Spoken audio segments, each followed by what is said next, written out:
হাজার বছর ধরে আমি পথ হাঁটিতেছি পৃথিবীর পথে।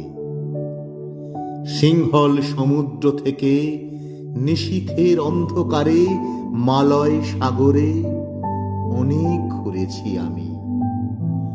বিম্বিসার অশোকের ধূসর জগতে সেখানে ছিলাম আমি। আরো দূর অন্ধকারে বিদর্ভ নগরে আমি ক্লান্ত প্রাণ এক।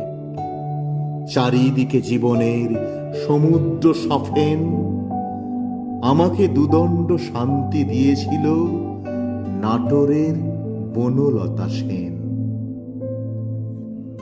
চুলতার কবেকার অন্ধকার বিদিশার নিশা, মুক্তার শ্রাবস্তির কারুকার্য, অতি দূর সমুদ্রের পর হাল ভেঙে যে নাবিক হারায়েছে দিশা, সবুজ ঘাসের দেশ যখন সে চোখে দেখে দারুচিনি দ্বীপের ভিতর, তেমনি দেখেছি তারে অন্ধকারে। বলেছে সে, এতদিন কোথায় ছিলেন? পাখির নীড়ের মতো চোখ তুলে নাটোরের বনলতা সেন। সমস্ত দিনের শেষে শিশিরের শব্দের মতন সন্ধ্যা আসে নেমে। ডানায় রৌদ্রের গন্ধ মুছে ফেলেছি।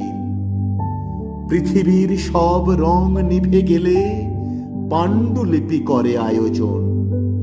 তখন গল্পের তরে জোনাকির রঙে ঝিলমিল।